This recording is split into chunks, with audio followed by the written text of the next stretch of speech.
Hello students. आप में से बहुत से स्टूडेंट्स एक कमेंट कर रहे हैं कि मैम रिवीजन में हमें टाइम लग रहा है। रिवीजन जब हम कर रहे हैं उस चैप्टर का, उस पॉइंट का, तो पहले से पढ़ा होने के बावजूद भी वो बहुत अधिक समय लेता है। तो कैसे इस रिवीजन को हम फास्ट कर सकते हैं, कैसे हम इसे कम समय में तैयार कर सकते हैं, तो आज हम इस बिंदु पर बात करने वाले हैं। लेकिन उससे पहले एक पॉइंट पे डिस्कशन करते हैं। जब हमने एग्जाम की तैयारी स्टार्ट की या फिर कोई भी जब किसी कंपटीशन एग्जाम की तैयारी करता है और कोई उससे ये पूछे कि बेटा आपका इस बार सिलेक्शन हो जाएगा या फिर आप इस एग्जाम की तैयारी कर रहे हो तो क्या आपका इसमें सिलेक्शन हो जाएगा, ऐसा कोई भी बिंदु अगर हमारे सामने आता है तो हम एक जवाब देते हैं कि मैं इसमें सेलेक्ट होने की पूरी कोशिश करूंगा। ठीक है, इस जवाब पे आप गौर कीजिएगा। ये हर किसी का जवाब होता है कि हाँ, इस बार मैं अपनी 100% कोशिश करने वाला हूँ। ठीक है, लेकिन आपने कहीं पर भी ये नहीं कहा कि हाँ मेरा हो जाएगा। ये वाला बिंदु बहुत इंपॉर्टेंट है। देखिए, अगर हम कहते हैं कि मैं केवल कोशिश करूंगा, ठीक है, तो कोशिश में आपको एक थोड़ी सी क्या दिखाई दे रही है, असफलता की झलक दिखाई दे रही है कि कहीं मैं असफल हो भी गया तो मैं अपने आप को संभाल लूंगा, कि मैंने तो पहले ही बताया था कि मैं केवल कोशिश कर रहा हूं, मेरा होगा या नहीं होगा ये आगे तय होगा। ठीक है, बात ये बिल्कुल सही है कि आगे ही तय होगा कि आपका होगा या नहीं होगा। लेकिन अगर हम पहले से ही ये कोशिश शब्द की गांठ अपने हाथ में पकड़ लेते हैं तो हमें एक लचीलापन आ जाता है। आप हमेशा एक पॉजिटिव लेकर चले कि हाँ मेरा सिलेक्शन होगा। आप कोशिश जो कर रहे हैं उसे 100% कीजिएगा, लेकिन अपने माइंड में एक पॉजिटिविटी लाइए कि नहीं, मेरा इस बार सिलेक्शन होगा, मैं अपना 100% दूंगा। ठीक है, मैं कोशिश नहीं कर रहा हूं, मैं इसे पाने की एक जिद कर रहा हूं। ठीक है, क्योंकि ये जो वक्त है ना, ये वापस हमें नहीं मिलने वाला। कईयों का तो ये लास्ट चांस है। ठीक है, या फिर आप बहुत लंबे समय से तैयारी कर रहे हैं, आप भी इस सिलेबस को पढ़ते पढ़ते भी ये सोचने लगे हैं कि अब मैं कितनी बार इसे पढ़ूंगा, तो ये आपको अपना आखिरी चांस मानना होगा। ठीक है, जितना दमखम आप आगे इसे एग्जाम को क्लियर करने में लगाने वाले थे, वो दमखम अब आपको यहाँ पर लगाना है। तो अपने आप से वादा कीजिए कि मैं इस बार 100% देने वाला हूँ, कोशिश नहीं, मैं इसे पाने की जिद करने वाला हूँ। देखिए, ये जो कोशिश वर्ड हमने यूज किया, इसमें वो हार, वो निराशा है जिसे हमें इस दुनिया ने दिया है।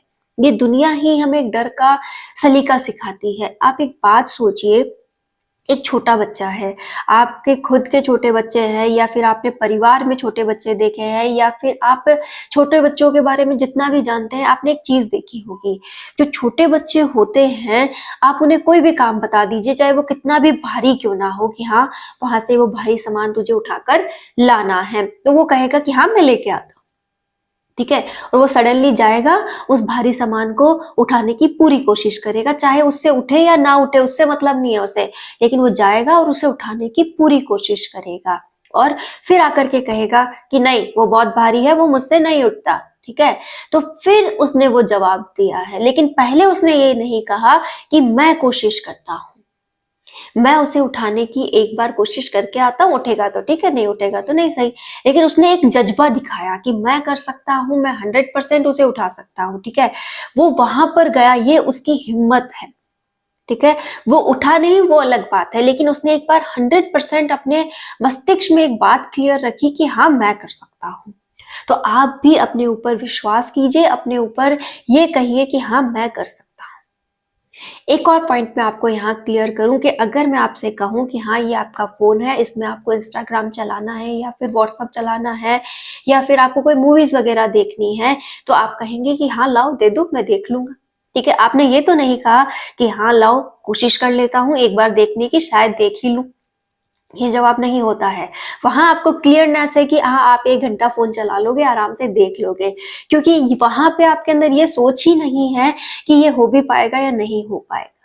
ठीक है, तो यही बात आपको अब थोड़े दिनों के लिए इस एग्जाम पर भी लागू करनी है कि मेरा होगा, मैं बहुत अच्छा कर सकता हूँ, रिवीजन मैं सुपर फास्ट करूंगा, मैं हर काम को आगे बढ़ के करने वाला हूँ। तो आज से हम एक शब्द का यूज नहीं कर रहे हैं, वो है कोशिश। दूसरा, जो हमारी पढ़ाई है इसमें इस पॉइंट को कैसे अप्लाई करना है आज हम वो भी देख लेते हैं।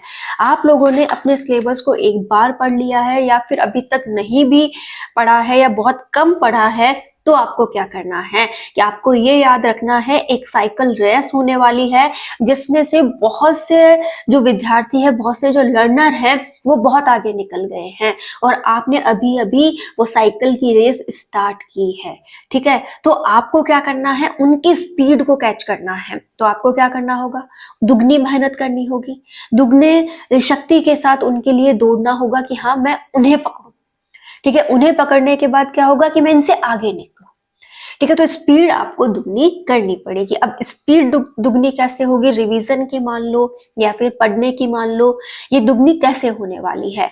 सबसे पहला काम, आपने अगर बुक से पढ़ना है या नोट से पढ़ना है वो आपके सामने होने चाहिए। ठीक है, उसके बाद आपके पास कोई भी पेन पेंसिल कुछ भी है उससे जिससे आप पढ़ते हो, पढ़ते वक्त नजर कहाँ हो, आपकी बुक में हो, आपका ध्यान बिल्कुल डाइवर्ट ना हो, आप जो भी पढ़ रहे हैं उसमें जो इंपॉर्टेंट वर्ड आ रहा है उसे अंडरलाइन कर दो। ठीक है, एक बात ध्यान रखिएगा, अपने मस्तिष्क में फिट कर लीजिए कि इस चैप्टर को मैं दोबारा पढ़ने वाला नहीं हूँ, जो भी इंपॉर्टेंट आ रहा है उसी को मैं अभी अंडरलाइन करते जा रहा हूँ और मैं इसे पढ़ रहा हूँ। ठीक है, अब आप क्या कीजिए, उस चैप्टर को इस तरीके से पूरा कंप्लीट समझते हुए एक बार बहुत अच्छे से पढ़ लीजिए। ठीक है, फिर आप क्या करें, उन अंडरलाइंस को पढ़े, उन्हें पूरी तरह से समझे और उनको मनन करते हुए तैयार कर ले। अब आपने क्या कर लिया है, उस चैप्टर को 70% तैयार कर लिया है। जब आप इंपॉर्टेंट पॉइंट्स को तैयार कर लेते हैं तो आप चैप्टर को 70% तैयार कर लेते हैं। अब आप जब उसका फिर से रिवीजन कर रहे हैं तो वो पॉइंट्स आपको इस तरीके से जोड़ने हैं, इस तरीके से एक कहानी तैयार करनी है कि वो आपके शॉर्ट नोट्स बन जाए, उसी से आपके जितने भी डाउट्स हैं, जितने भी क्वेश्चंस हैं वो सॉल्व हो जाए। तो ये काम अगर आप पढ़ते हैं किसी चैप्टर को तैयार करने में तो रिवीजन करने में आपको समय नहीं लगेगा। क्यों? क्योंकि अब आपको पता है कि चैप्टर पूरा नहीं पढ़ना है, जो भी इंपॉर्टेंट मैंने इकट्ठा किया है मुझे इसी को बार बार रिवाइज करना है। और कई चैप्टर तो आपके 10-10, 15-15 मिनट में भी रिवाइज होंगे अगर आपने पहले मेहनत अच्छे से कर रखी है। तो इस तरीके से अगर आप रिवीजन करेंगे तो उसमें आपकी स्पीड भी बढ़ेगी और आप बहुत जल्द से जल्द टॉपिक का रिवीजन कर पाएंगे। लेकिन अगर आपने बहुत सलीके से तरीके के साथ पढ़ाई की है तो, और अगर अभी भी आपको लगता है कि हाँ मेरे पढ़ाने में पहले कमी थी तो इसलिए रिवीजन फास्ट नहीं हो पा रहा है, तो अभी भी आप ये तरीका अपना सकते हैं। जो भी इंपॉर्टेंट पॉइंट है ना उसे समझते हुए अपने लिए इकट्ठा कर लीजिए और उन्हीं पॉइंट्स को बार बार रिवाइज कीजिए, उन्हें जोड़ने की कोशिश कीजिए कि चैप्टर आखिर कहना क्या चाहता है और उन पॉइंट्स को आप बार बार रिवाइज कीजिए, उनके आधार पर क्वेश्चन सॉल्व करने की कोशिश कीजिए। वही बेस्ट रिवीजन है। रिवीजन का मतलब ये नहीं है कि पूरा चैप्टर ही आपको आंखों में सजाना है, वो नहीं, मात्र वो टॉपिक्स जो आपके लिए इंपॉर्टेंट हैं, जिन पर क्वेश्चन बनते हैं उन पर आपको काम करना है। और स्पीड बढ़ाने का एक और तरीका है कि आप काम करते वक्त अपने आसपास घड़ी रखें या फिर स्टॉप वॉच लगाकर काम करें। इसका मतलब मैं आपसे ये नहीं कह रही हूँ कि घंटे गिनो कि हाँ मैं इतने घंटे पढ़ रहा हूँ, मैं इतना काम कर रहा हूँ, वो नहीं है। या बात यहाँ ये है कि समय के साथ आप चल भी रहे हैं या नहीं। कहीं ऐसा तो नहीं कि इस एक पेज में ही आप घूम फिर कर वापस वापस वापस, मतलब ये होने वाला 10 मिनट में था और आप इसी में खोए हुए हो और आधा घंटा आपका खर्च हो गया कि आप यही तय नहीं कर पा रहे हो कि कौन सी लाइनें मैंने पढ़ दी, कौन सी लाइनें मुझे पढ़नी है, साथ ही कौन सा पॉइंट मेरे लिए इंपॉर्टेंट होने वाला है। तो बस ये बातें ही आपके लिए मोस्ट इंपॉर्टेंट हो जाती हैं कि आपके जो तरीका है पढ़ने का वही आपका समय सेव करता है और वही आपका समय खराब भी करता है। तो आज से आपको एक काम तो ये करना है कि हमेशा पॉजिटिविटी के साथ सोचिए कि हाँ मेरा हो जाएगा, मैं पूरी कोशिश, हाँ मेरा हो जाएगा, मैं 100% अच्छी वाली तैयारी कर रहा हूँ। लास्ट में क्या होगा वो मैटर नहीं करता, लेकिन आप अपनी तरफ से जो कोशिश वर्ड है इसे हटा दीजिए। ये दुनियादारी का दिया हुआ है कि हारूंगा तो मैं दुनिया से क्या कहूंगा, अब जीत जो है वो होगी या नहीं होगी ये वाली बात भी आपको नहीं सोचनी है। आपको केवल अपने इस काम पे महत्व देना है उस छोटे बच्चे की तरह कि हाँ मैं कर लूंगा, ठीक है। तो आपको बस करने के बारे में सोचना है, अपना 100% देने के बारे में सोचना है, एग्जाम हॉल तक की तैयारी पे फोकस करना है। उसके बाद क्या होगा वो बात की बात है। लेकिन हाँ, एग्जाम में जब मैं एग्जाम पेपर अटेंड करूं उस समय एग्जाम पेपर बहुत अच्छा जाना चाहिए, मुझे उसके क्वेश्चंस आने चाहिए, मुझे ऐसी तैयारी करनी है कि उस दिन मैं ये ना कहूं कि मेरा पेपर खराब हो गया, क्योंकि पेपर खराब उस दिन नहीं होता है, पेपर खराब आज हो रहा है। अगर आप अच्छी तैयारी कर रहे हो तो पेपर कभी खराब नहीं होगा। अगर आपकी तैयारी में कमी है, आपके संघर्ष में कमी है और आप बहुत अच्छा नहीं कर रहे हो तो आपका सिलेक्शन नहीं होगा। तो प्लीज अपने ऊपर थोड़ा सा ध्यान दीजिए कि आप कैसी पढ़ाई कर रहे हो, कहीं समय तो व्यर्थ नहीं हो रहा है, आप बहुत कुछ कर सकते हो लेकिन बहुत कम कर पा रहे हो। ये हर एक बिंदु आपके लिए इम्पोर्टेंट है। जैसे बहुत से स्टूडेंट कहते हैं कि मैं 2 घंटे पढ़ा, लेकिन वो जो 2 घंटे में पढ़ रहे हैं वो हो सकता है वो आधा घंटे में भी तैयार कर सकते थे, बस उन्होंने ध्यान नहीं दिया। तो आप प्लीज वो गलती ना करें, अपने पॉइंट्स पे ध्यान दें, अपने इन टॉपिक्स को आप कितना जल्दी कर सकते हैं ये बातें भी आपको ध्यान देनी है, क्योंकि स्पीड से ही आप रिविजन से रिविजन कर सकते हैं और जितना रिविजन होगा टॉपिक्स का, जितनी प्रैक्टिस होगी वो आपको पता है सिलेक्शन की ओर ले जाएगी। तो आज से हम एक ही बात पे फोकस कर रहे हैं कि आज से हम बहुत अच्छा पढ़ेंगे, अपना जो भी 100% है वो देने वाले हैं।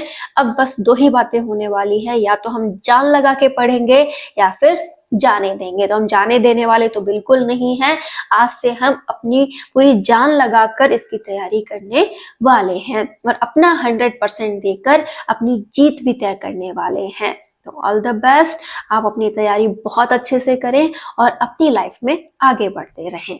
तो अगर आपके साथ भी कुछ इस प्रकार की कंडीशन चल रही है कि आप 6-6, 10-10 घंटे भी पढ़ रहे हो फिर भी टॉपिक बहुत कम तैयार हो रहा है, तो आज से आप भी स्टॉप वॉच का यूज करें, अपने रूम में घड़ी वगैरह का यूज करें और जो भी टॉपिक पढ़े उसकी लिमिट देख लें कि आप इसे कब तक तैयार कर सकते हैं, कितनी देर में ये टॉपिक तैयार हो जाएगा। साथ ही आपकी कहीं स्पीड तो कम नहीं है, हर एक बिंदु पर आपको विचार करना होगा। देखिए, अगर आप सोचते हैं कि हाँ मेरी नींद कंप्लीट नहीं हुई, मुझे तो सोना चाहिए, लेकिन कोशिश ये करें कि पहले टॉपिक तैयार हो। अगर आलस से आ रहा है तो उसे उड़ाइए कि हाँ मैं कुछ घूम लेता हूँ, टहल लेता हूँ, फिर मैं पढ़ लूंगा। एक लिमिट की नींद ले लीजिए, 4 घंटे या 5 घंटे। वो आपको कभी भी आपको लगता है कि रात को पढ़ता हूँ तो दिन में लेनी है, या फिर मैं सुबह के समय सो सकता हूँ, मैं रात को लंबे टाइम तक पढ़ लूंगा, या फिर मैं सुबह जल्दी उठ के पढ़ लूंगा, या जो भी आपका पैटर्न है, आप जैसे भी पढ़ना पसंद करते हैं आप वैसे पढ़िए। लेकिन हमेशा ये ध्यान रखिएगा कि जो आपका पढ़ने का टाइम है वो बहुत अच्छा आपकी पढ़ाई के साथ बीते। आप जितना भी समय दें उसमें कुछ आउटपुट निकल के आए, कहने का अर्थ है आउटपुट का। पढ़ने को तो बहुत से लोग पढ़ रहे हैं, 10-10 घंटे भी पढ़ रहे हैं, लेकिन आउटपुट क्या निकल के आता है, मात्र 4-4 पेजेस, 5-5 पेजेस। वो तो आप 1 घंटे में भी पढ़ सकते हो या 2 घंटे में पढ़ सकते हो, ठीक है। लेकिन इसका मतलब ये तो नहीं है कि 10 घंटे मात्र में आप क्या कर रहे हो, 4 पेजेस तैयार कर रहे हो। वो तो कहीं ना भी ये नहीं दिख रहा है कि पढ़ाई हुई है, वो तो समय की बर्बादी हुई है। तो आपको आज से अपनी पढ़ाई के तरीकों पर भी ध्यान देना है। रिवीजन सुपरफास्ट हो सकता है, बस आपको करना क्या होगा, अपनी स्पीड बढ़ानी होगी, अपनी स्पीड बढ़ाकर एक बहुत अच्छे सलीके से ध्यान लगाकर पढ़ाई करनी होगी। आज से 100% देना है, अपना बेस्ट करना है, जो भी टॉपिक तैयार हो रहा है उस पर कॉन्फिडेंस होना चाहिए कि वो सही हो रहा है, अपने ऊपर विश्वास करना है, अपने आप से लगाव करना है कि हाँ मैं बहुत अच्छा स्टूडेंट हूँ, मैं बहुत अच्छा कर लूंगा। एक नेगेटिविटी अपने ऊपर हावी नहीं होने देनी है कि हाँ मुझसे तो नहीं हो पा रहा है, मैं कुछ कर ही नहीं सकता, मेरी तो परिस्थितियां ऐसी है, ऐसी बातें अपने माइंड में नहीं आने देनी है। जो भी करना है वो बेस्ट करना है। आज से सारी नेगेटिविटी, दुनियादारी क्या कह रही है, किसने मुझसे क्या कहा, ये सारे बिंदु साइड कीजिए, माइंड को फ्रेश कीजिए और इस माइंड में ये पढ़ाई जाने दीजिए। अभी भी बहुत समय है, आप बहुत अच्छा कर सकते हो। तो प्लीज इस नेगेटिविटी से बचिए और अपनी पढ़ाई पे पूरा फोकस कीजिए। All the best.